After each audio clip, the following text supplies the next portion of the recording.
controversy has continued to through the introduction, or should we say the establishment of Fulani radio for the Fulanis in Nigeria. What's your reaction on to this? Well, it's very simple. Nigeria does not belong to either the Fulanis or the Kanuris or the Yorubas or the Igbos. Nigeria is a secular state, and this was stated in Section 10 of the Constitution that the country is a secular state, is not a Fulani republic, and therefore I think it's something that is very wrong completely. And I don't know who is advising this government, but whoever is advising this government, they do not even care about the optics, and that is very worrisome.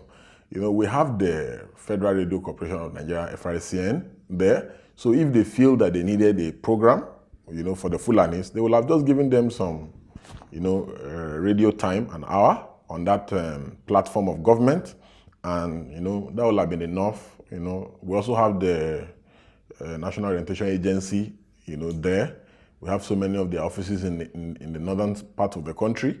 So I do not see why the federal government needs to use federal government funds to establish an ethnic radio.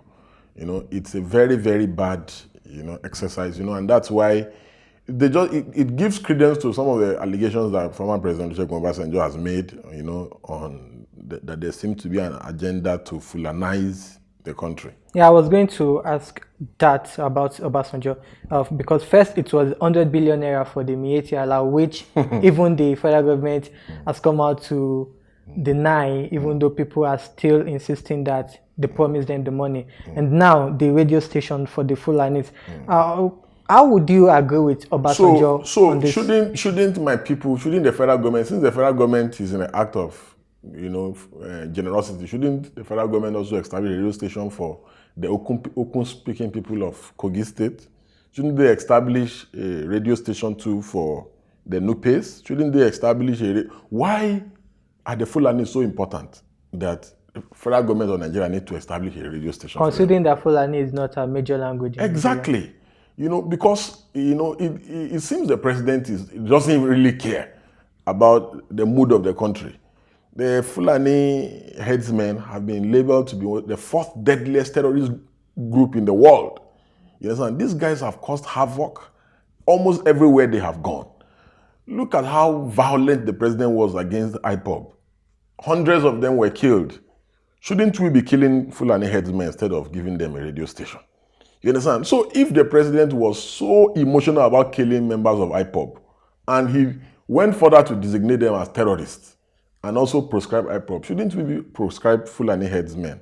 Shouldn't we, also designate them as terrorist organizations in this country? They've killed and killed and killed and continue to kill. So why compensate bad behavior?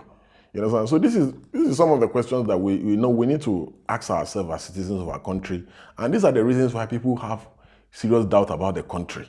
And this is why, again, you cannot blame those who no longer have faith in the country, on the leadership of the country. But it's unfortunate, as citizens of our country, we must continue to have faith in the country. But, Nigeria is passing through such a very, trying times. Talking about Nigeria, you tweeted with the quote, "Fulani radio is trending. Nigerians must have sent by force. God bless Baba Buhari." What are you referring to? It's a satire, just simple that, because Nigerians, have demonstrated during the last recently conducted general election that they do not have sense. Because if they do have sense, the decisions they made at the polls will have reflected it. So one of the reasons why this satire is directed at also reawakening is simple.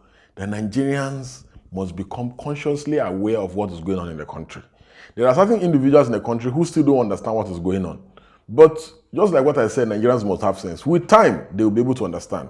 It's a wake-up call for Nigerians to, when you go to the polling units and you demand money from politicians before you vote, you understand? Or you hear candidates' beautiful ideas and beautiful plans, but you're not interested.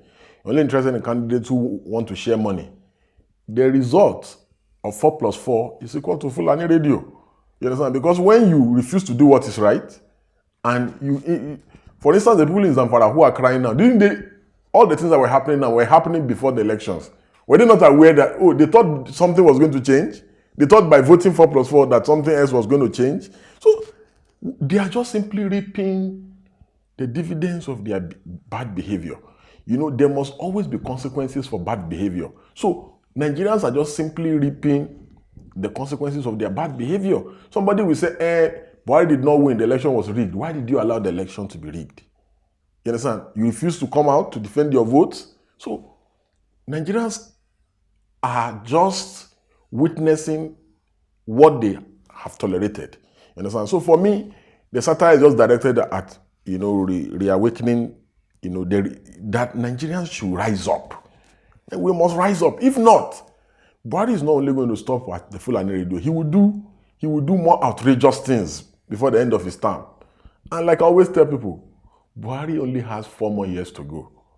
Government comes, government go. But Nigeria will survive, will exist after Buhari has finished. So we cannot destroy the country just because we want to please somebody who is president now. When he's no longer president, how will the country survive?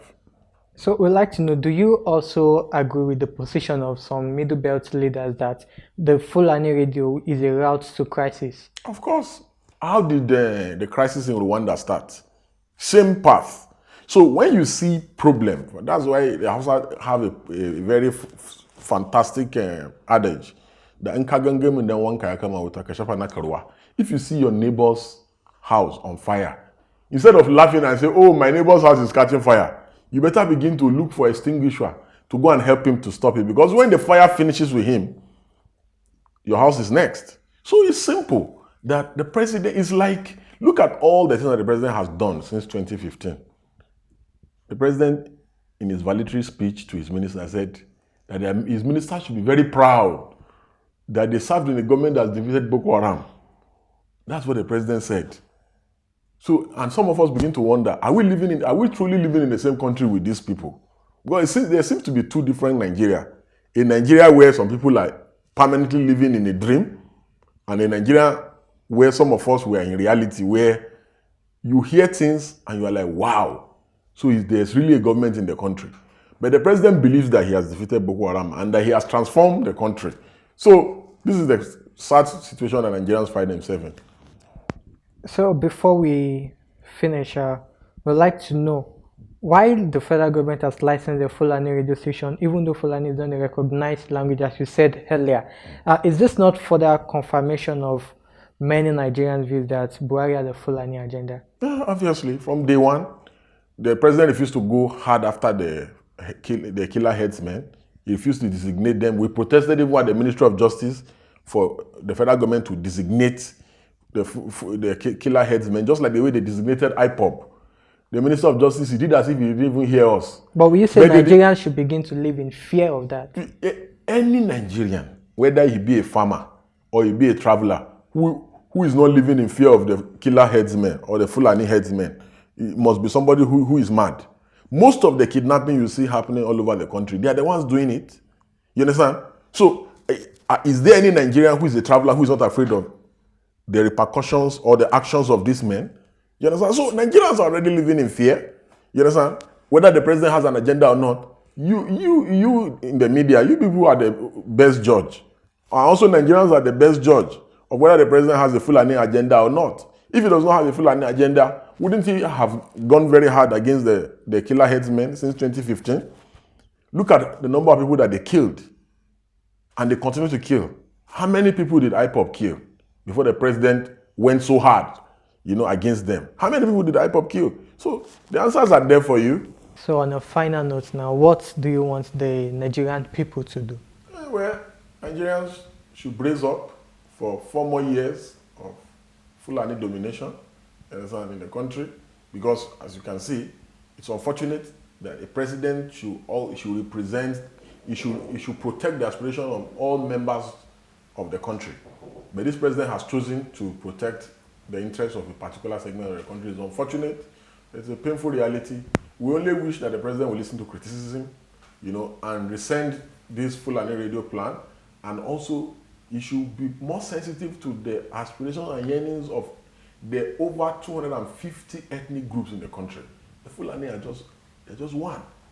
So there are over 250 other ethnic groups in the country, groups and languages in the country. So the president needs to be sensitive. Thank you.